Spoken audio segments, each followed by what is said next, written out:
দুইটা বিষয়ে যদি কোনো দল কোনো নেতা কম্প্রোমাইজ করে তাহলে তাকে আগামীতে আসামির কাঠগড়ায় দাঁড়াতে হবে। ভাইকে শত্রু বানিয়েন না। কালকে যদি দিল্লি থেকে আক্রমণ আসে, কালকে যদি আওয়ামী লীগ আক্রমণ করে, ওই বিএনপি, জামাত, ইসলামী আন্দোলন, গণ অধিকার পরিষদ, জাকপা, এমনকি এনসিপি সবাইকে একসাথেই দাঁড়াতে হবে। আপনি বাদ দিতে পারবেন তখন? ওই পাশ থেকে যদি গেরিলা হামলা আসে তখন আপনি বাছাই করবেন যে আপনি এনসিপির, আপনি হাঁস খেতে চেয়েছেন, আপনাকে নিব না যুদ্ধে, মানা করবেন?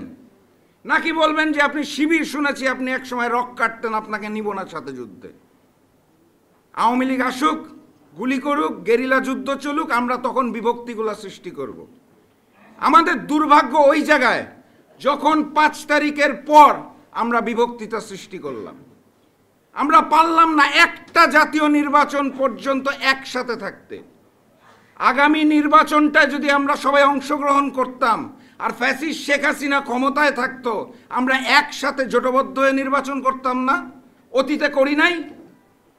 ফ্যাসিস্ট শেখ হাসিনা চলে যাওয়ার পর আমরা আলাদা হয়ে গেলাম, একটা ভ্যাকুয়াম ক্রিয়েট করে দিলাম। আমরা তো পারতাম সবাই একসাথে থাকতে, একসাথে আগামী জাতীয় নির্বাচনটায় অংশগ্রহণ করে একসাথে 5 বছর দেশটাকে সংস্কার করা, রাষ্ট্রটাকে মেরামত করা এবং আওয়ামী লীগকে চিরতরে নিশ্চিহ্ন করতে পারতাম। আমরা পারতাম 5 বছর সবাই একসাথে ক্ষমতায় থেকে ভারতীয় আধিপত্যবাদকে নিশ্চিহ্ন করতে। কিন্তু দুঃখজনক হলেও সত্য, আমাদের বিভক্তিটা হয়ে গেছে। অতএব আমি আবারও হাত জোর করে আপনাদের কাছে মাফ চাইছি এবং ক্ষমা চাইছি। আপনাদের নিজেদের দলের শীর্ষ নেতাদের দিকে তাকান। কেউ কাউকে দোষারোপ করছে না, গঠনমূলক সমালোচনা করছে। আপনারা উস্কে দিয়েন না আওয়ামী লীগের ওই চামচাদের মতো, যারা শেখ হাসিনাকে ফ্যাসিজমের জননী বানিয়েছিল, তাল দিয়ে ঢোলের মধ্যে বাড়ি দিতে দিতে দিতে দিতে উপরে তুলেছিল। তিনিও মজা পেতেন। আপনারা এই কাজগুলো করে আর বিভক্ত সৃষ্টি করেন না। আমরা একসাথে একটা নতুন বাংলাদেশ বানাতে চাই। বিভিন্ন বিষয় নিয়ে আমাদের বিভিন্ন দলের মধ্যে বিভক্তি থাকবেই, আমি আবারও বলছি।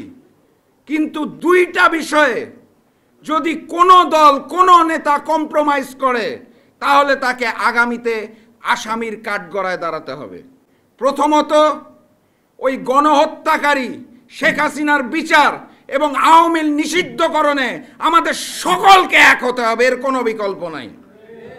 দ্বিতীয়ত, ভারতীয় আধিপত্যবাদ এবং আগ্রাসনের বিরুদ্ধে তাদের ওই শক্তিকে চিরতরে নিষিদ্ধ করার জন্য, বাংলাদেশের স্বাধীনতা এবং সার্বভৌমত্বের জন্য আমাদের সবাইকে এক হতে হবে। এই দুটো বিষয়ে সকলে একত্রিত থাকেন, বাকি বিষয় নিয়ে বিতর্ক হবে, আলোচনা হবে, সমালোচনা হবে, গঠনমূলক, কাদা ছুড়াছুড়ি নয়।